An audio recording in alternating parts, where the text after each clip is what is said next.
Olá, o Saúde Ativa está no ar, trazendo para você informações sobre saúde e qualidade de vida. E no programa de hoje temos aqui o Dr. Luiz Henrique, ele é cirurgião bariátrico e digestivo, e vamos falar sobre o Dia Mundial da Obesidade, comemorado em 4 de março. Vocês também terão uma dica de saúde. Fiquem conosco. Dr. Luiz, seja bem-vindo ao Saúde Ativa. Muito obrigado, Dayana.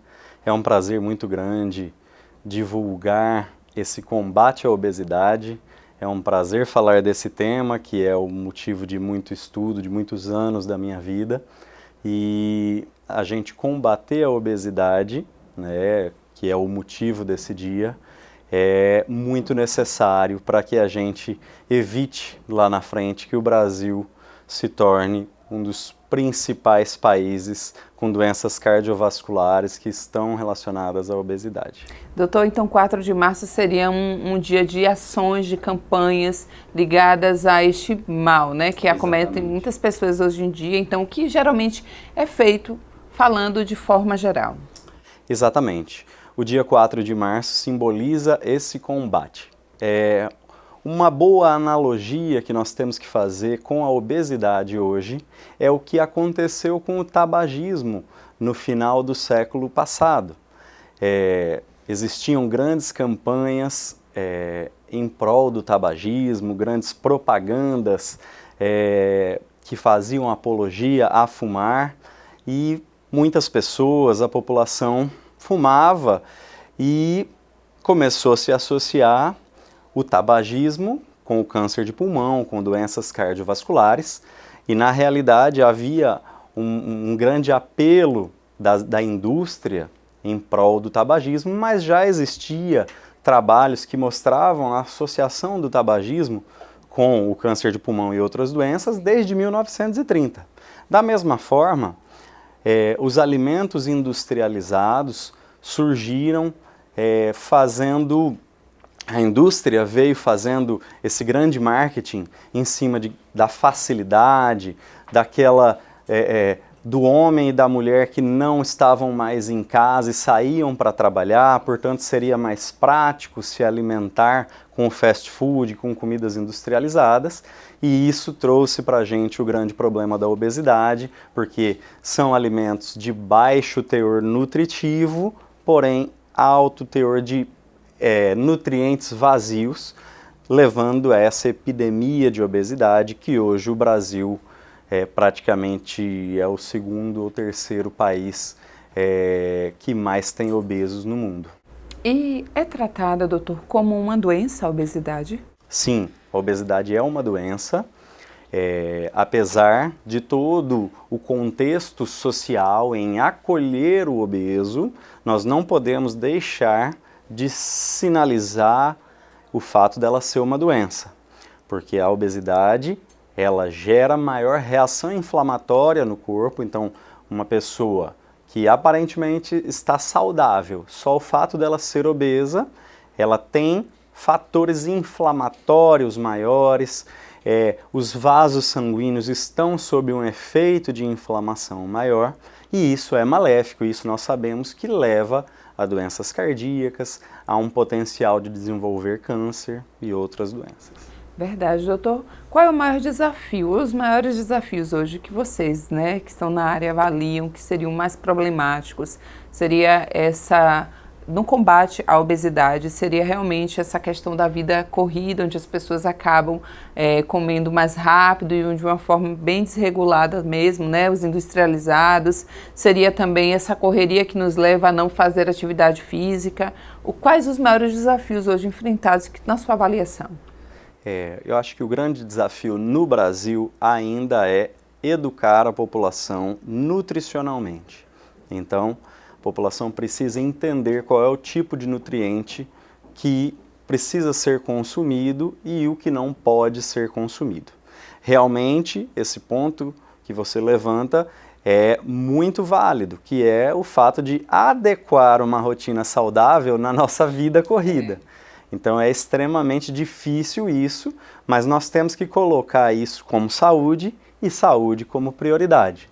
Então o grande desafio realmente é esse. E um ponto importante é que comida industrializada, no início, ela era uma comida mais cara. Porém, hoje é a comida saudável que é sim mais cara. Então, se você vai ao supermercado, compra ovos de granja ou ovos caipiras, o caipira é mais caro.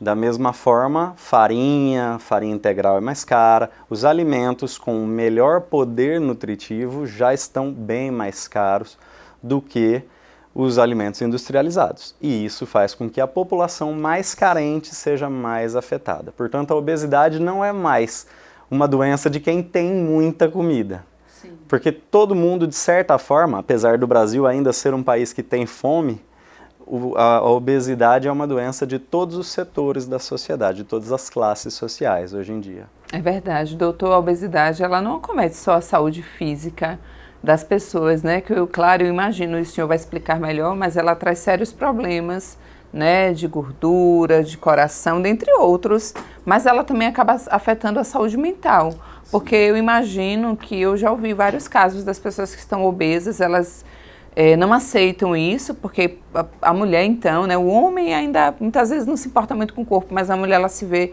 mais cheinha no espelho, ela não fica bem, mentalmente falando, emocionalmente falando, e elas acabam até comendo mais, porque isso gera uma ansiedade, elas não conseguem ter esse controle. Então, assim, a obesidade, ela traz vários riscos, tanto na saúde física quanto mental. Com certeza.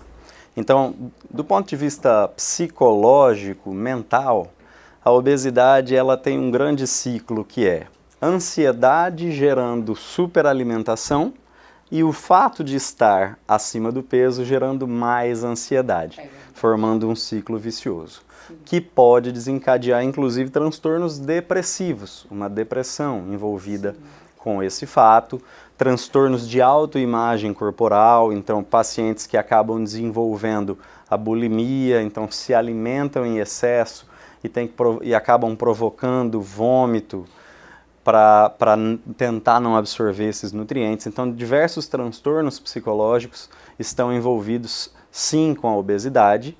E do ponto de vista físico, os nossos maiores problemas hoje são as doenças cardiovasculares. Portanto, a hipertensão, o diabetes, né, e as consequências delas, como o infarto, o acidente vascular cerebral, né, o derrame cerebral, né, trombose, né, e também associada está a obesidade à incidência maior de diversos tipos de câncer, como por exemplo o câncer de intestino grosso, como por exemplo nas mulheres o câncer de útero, né, então esse ambiente inflamado dentro do sistema imunológico e físico do obeso, ele proporciona maior risco de câncer.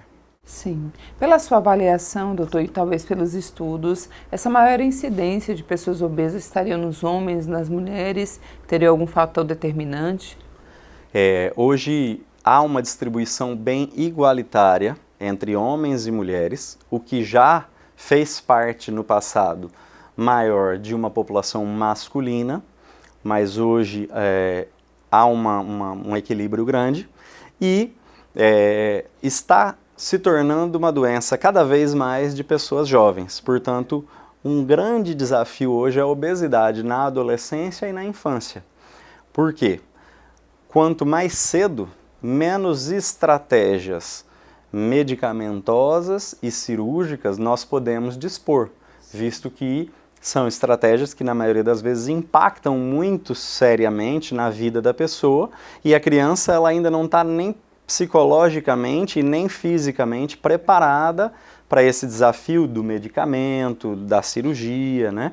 Então, a gente tem menos o que fazer, porém, cada vez a gente identifica que há uma necessidade em intervir de alguma forma nas populações mais jovens. E era justamente isso, eu falei de homens e mulheres e o senhor falou dessa questão do jovem e da criança. A gente pode, inclusive, avaliar, porque assim, eu sempre trago a questão das mídias digitais, as redes sociais, os joguinhos, todos os eletrônicos, e se a gente bem lembra, não somos tão velhos, mas se a gente for falar lá da nossa infância, tinha a gude, a bola, o skate, a bicicleta, né, correr, enfim. E agora as crianças estão muito mais paradas, né? Os pais também, com essa correria, acabam deixando mais uns eletrônicos. A gente também pode estar associando a toda essa tecnologia que contribui para a criança ficar mais quietinha ali, mas inclusive elas não fazem, não se movimentam tanto e acabam engordando também. Ah, sim. Em relação a esse consumo de telas, né, que as crianças têm, né, eu sempre penso exatamente nessa situação. Eu tenho uma filha de 7 anos e ela, se eu for falar para ela subir numa árvore hoje, praticamente é uma coisa impensável, coisa que eu com 7 anos, acredito que você, era a nossa rotina, né? Então, de certa forma, as crianças estão cada vez mais paradas. Mas há também um fator psicológico envolvido nisso, que é o quê? O consumo de telas, ele traz informações muito rápidas, né? Então nós temos os stories, por exemplo, que ali em 30 segundos, 1 minuto, a gente está sempre trocando de informações, portanto, existe uma necessidade constante por informações, por estar sempre sendo surpreendido. E isso na criança é péssimo e gera ansiedade na criança. Portanto, nós estamos desenvolvendo uma geração de crianças ansiosas, às vezes até depressivas por conta disso. E a criança ansiosa, ela está mais predisposta a descontar a sua ansiedade na alimentação e desenvolver um transtorno alimentar, como a obesidade. Doutor, como é que o pai ou a mãe pode, inclusive, avaliar se seria uma visita regular ao médico? Porque, olha só, às vezes a criança ela já nasce gordinha, há crianças que nascem e elas seguem. Então, aparentemente, parece que ela é saudável, levou ao médico, mas como é que o pai e a mãe podem pensar, peraí, tem algo errado? Porque a gente sabe que tem pais que levam os filhos ao pediatra de forma regular, outros não está sentindo nada, não está reclamando de nada, está tudo bem. Quando é que ele pode fazer essa avaliação? Opa, eu acho que é hora de eu levar meu filho ao médico, tem algo errado, a gente precisa ver o que é que está acontecendo. Em relação a crianças e adolescentes, realmente há esse descuidado em entender a criança como um ser saudável, né? E, de fato, é uma orientação muito interessante continuar fazendo um acompanhamento pediátrico com as crianças, mesmo que esteja tudo bem. Por quê? Doenças como diabetes infantil, hipertensão na criança, elas são extremamente silenciosas. Né? A criança não tem tanta dor de cabeça, não identifica tão bem aqueles sintomas. Então, essa rotina médica é interessante, sim. E em qualquer sinal, como por exemplo, aumento do número de idas ao banheiro para fazer xixi, né, que a gente chama de poliúria, um aumento do consumo de água, estar sempre com sede, estar sempre com fome e ao mesmo tempo indo muito ao banheiro fazer xixi, pode nos levar a crer que essa criança está desenvolvendo um diabetes, né? E é claro, assim, os pais ficarem atentos no próprio ganho de peso da criança, naquela progressão ali que a mãe geralmente entende bem, poxa, vestia P infantil, foi para o M tão rápido, está vestindo roupa, tem 6 anos, está vestindo roupa de 10 anos, né? Então a gente acaba sempre tendo que ter essa atenção com os filhos para a gente identificar isso no começo. E aí quais profissionais procurar? Então o pediatra nessa fase é extremamente importante, porém a obesidade quando instalada é uma doença tão complexa que ela permeia várias especialidades, tanto médicas quanto de outras profissões da saúde. Então, por isso, a gente tem que ter uma equipe multidisciplinar envolvida, né?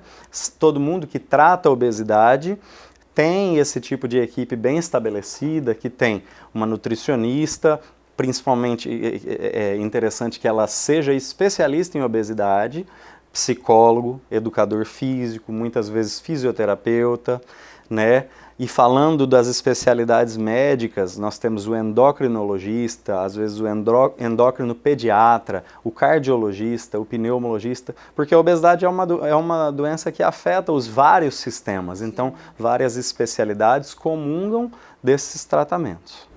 Há uma outra dúvida que eu imagino que seja muito comum entre todos que nos assistem, inclusive eu tenho esta dúvida, mas aí eu vou falar agora após o intervalo, fiquem conosco.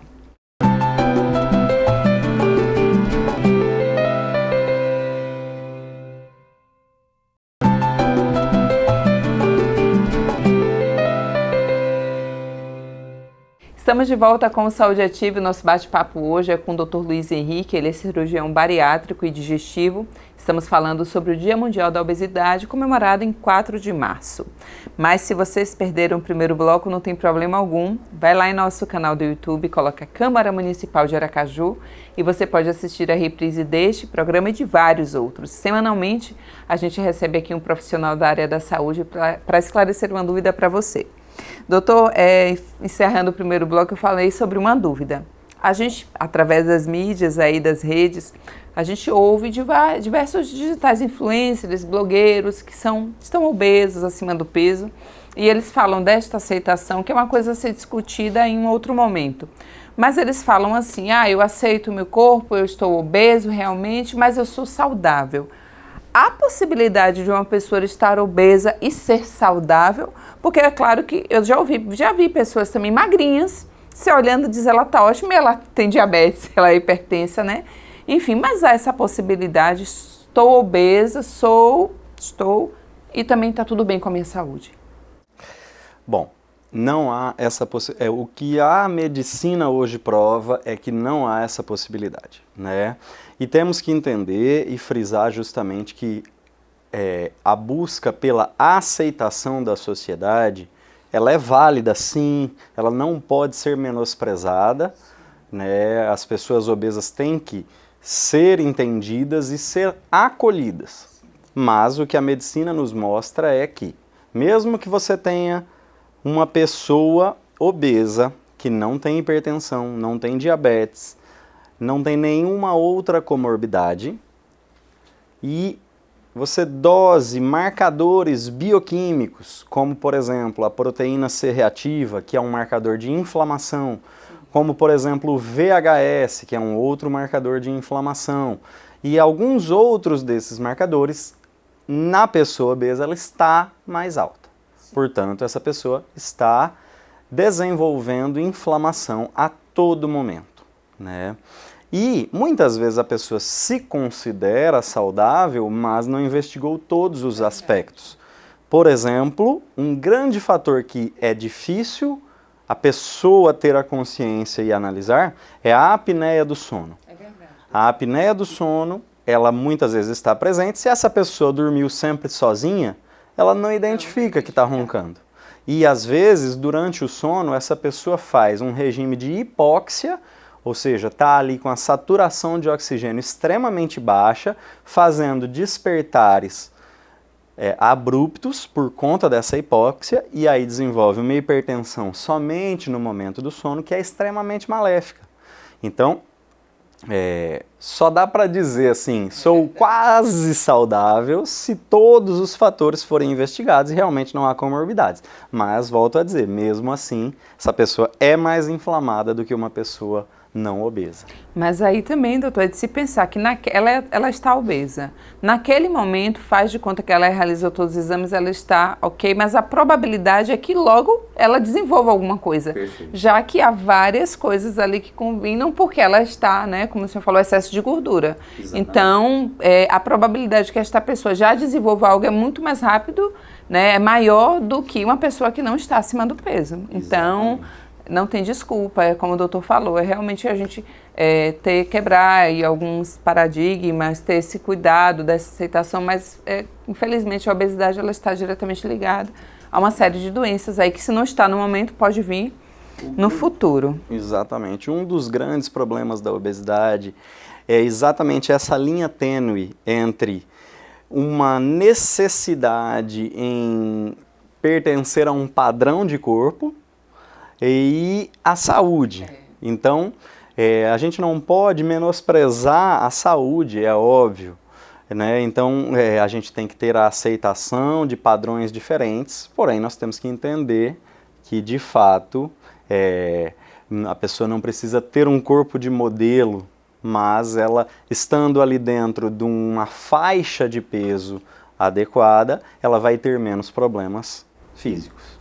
Doutor, vamos lá até para a parte que com certeza as pessoas nos assistindo ficam na dúvida, descobrir, estou obesa, estou neste momento obesa.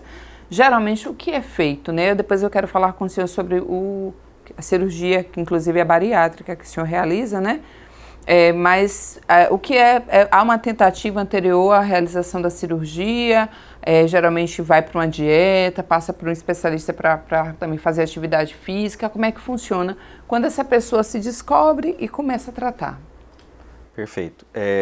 Esse momento do estou obeso, então como é que a gente descobre que está? Existe um cálculo para isso que se chama IMC, o Índice de Massa Corporal. Se a gente pegar o peso em quilos, dividido pela altura em metros, e dividir de novo pela altura em metros. Portanto, vamos lá, a pessoa tem 110 quilos. 110 na calculadora, dividido por 1,75, se ela tem 1,75, dá um resultado e divide de novo, né? Então é o peso sobre a altura ao quadrado.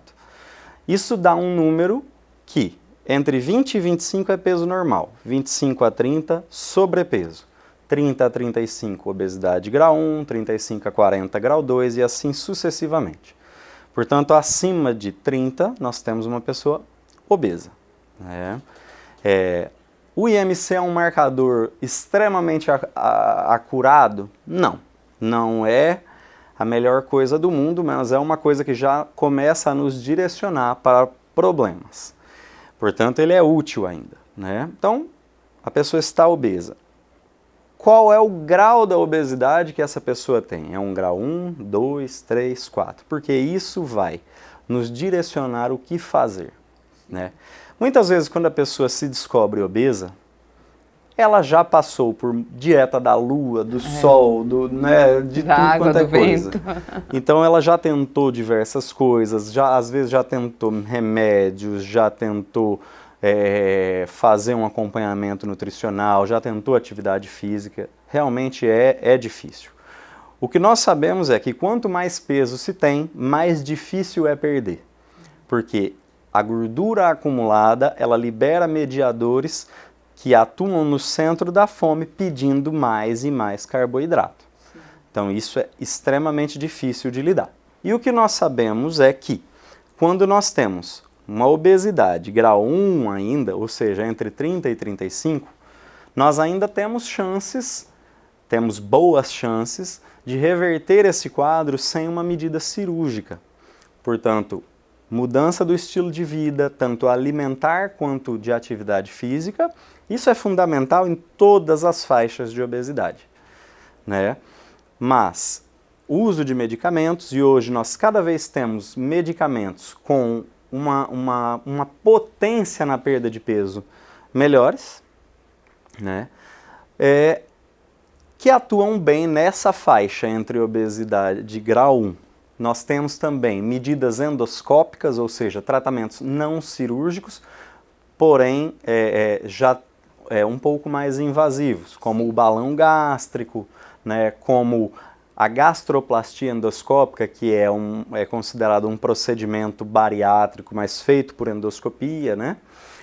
Agora, quando nós temos um IMC acima de 35, o que os trabalhos, principalmente os americanos, nos mostram é que nós temos bem poucas chances de reverter esse quadro sem cirurgia, né?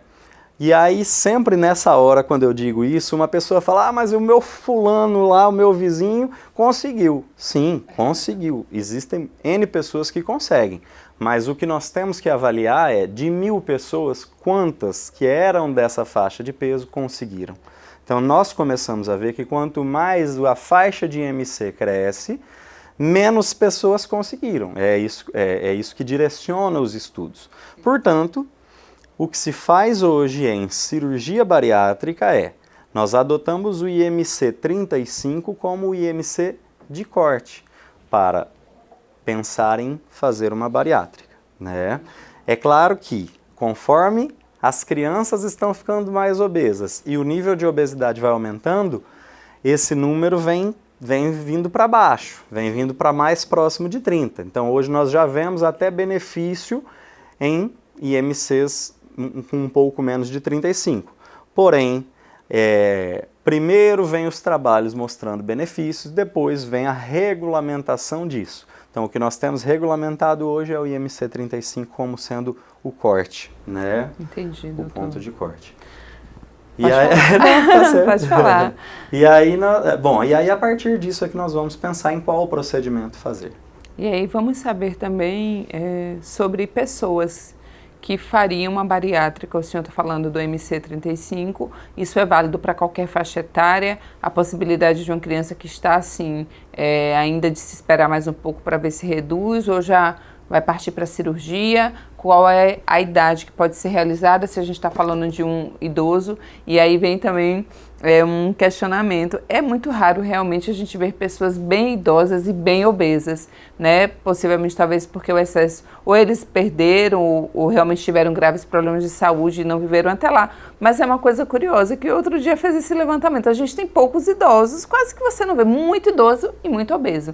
Mas existe idade, doutor, a partir de tal idade, até tal idade para realizar a bariátrica, por exemplo? Nós temos um limite inferior em 18 anos, mas para casos especiais, 16 anos. Né? E a gente, cada vez mais, esses casos especiais estão se tornando os normais, né?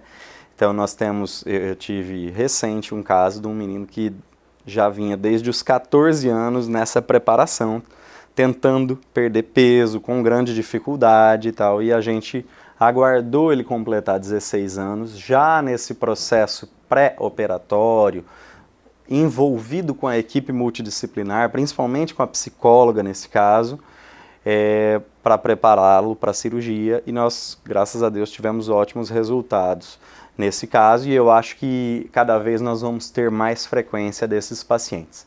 Um limite máximo de idade nós não temos mais, né? Era 65 anos, mas hoje nós já permitimos pessoas até de mais idade realizar a cirurgia, visto que a expectativa de vida está aumentando, né? Então, nós temos potencial de, com a cirurgia, fazer uma sobrevida dessa pessoa com maior qualidade, bem acima dos 65 anos. Agora, a sua menção aos pacientes bem idosos, magrinhos, eu realmente observo isso. Eu tenho o prazer de atender em uma parte da minha semana no interior.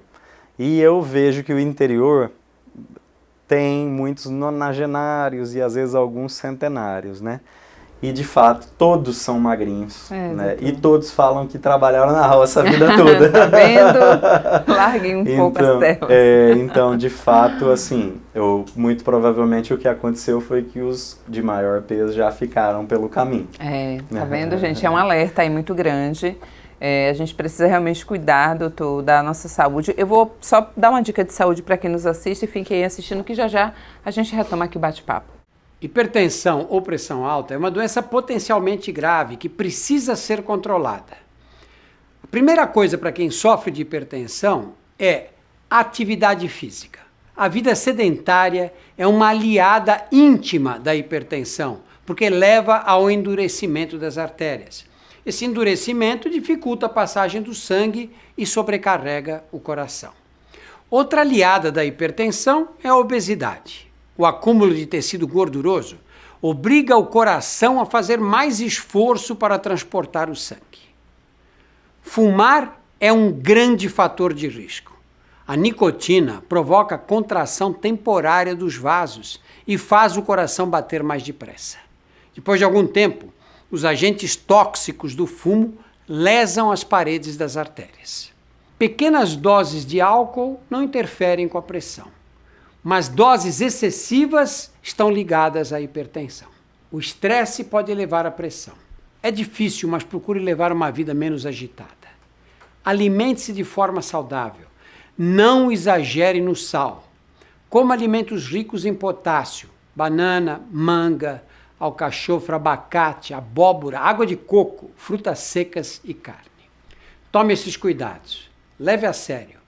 Hipertensão é uma doença grave. Doutor, falando sobre essa questão até da cirurgia, que eu acho que é uma dúvida também, a pessoa realizou a cirurgia, ela perdeu peso, né? Geralmente outras, depois de um tempo, fazem até as separadoras, né? Para retirar a gordura. Há uma possibilidade dessas pessoas depois voltarem ao peso se elas não continuarem seguindo ali as regrinhas que foi, né, especificadas pelos médicos? Sim. E na realidade, o que se discute hoje em congressos não é muito em relação a minúcias da técnica cirúrgica, porque essas técnicas cirúrgicas estão bem estabelecidas. Hoje, a grande pergunta dos congressos, do que está vindo de conhecimento é o que nós vamos fazer não se, mas quando essa pessoa reganhar peso. Porque nós vemos uma taxa de reganho de peso que é grande, sim, ela ainda não supera o benefício da cirurgia, claro, né? Então não é a maioria dos pacientes que reganham peso, é a minoria, mas o que nós vemos é que o paciente que reganhou o peso, ele, na maioria das vezes, foi o que perdeu o acompanhamento da equipe, então deixou de ter o acompanhamento da nutricionista, deixou de voltar nos retornos, porque a bariátrica é como um casamento. Sim. Uma vez operado, nós vamos nos ver todo ano para o resto da vida. A rotina é essa. Sim. Né? E o paciente, invariavelmente, que reganhou o peso, ele saiu dessa rotina. Né? E aí, qual é a grande jogada? Principalmente do ponto de vista psicológico.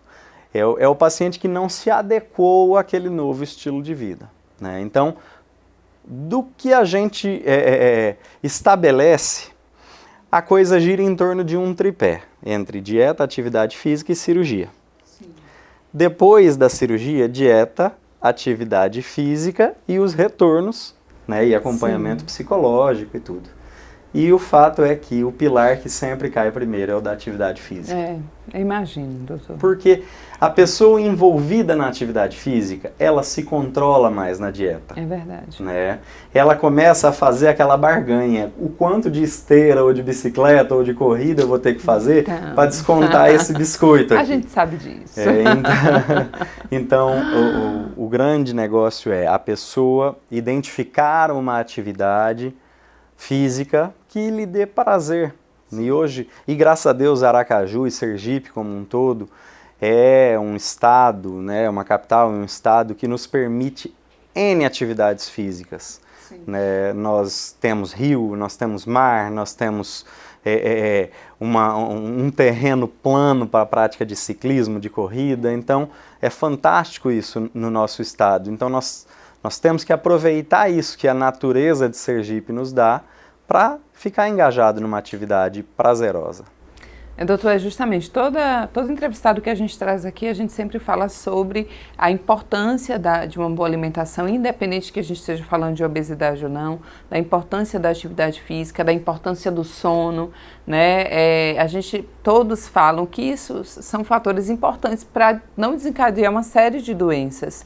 E a gente faz esse alerta para vocês que nos assistem, é muito melhor a gente prevenir através de ações simples, né? Essa coisa de não vou almoçar, vou fazer um lanchinho aqui, dá um jeitinho, prepara a marmita, pausa para comer, tenta dormir bem, porque senão, gente, essa correria toda desenfreada que a gente tem não vai levar a lugar nenhum. Depois, eu falei ontem, inclusive com um outro entrevistado, e depois a gente vai pegar todo esse movimento que a gente trouxe de trabalho, de correria, e no futuro a gente vai pegar e pagar com a saúde, buscando tentar ter qualidade de vida no momento que aí a gente já não vai ter mais, né, quando chega a velhice.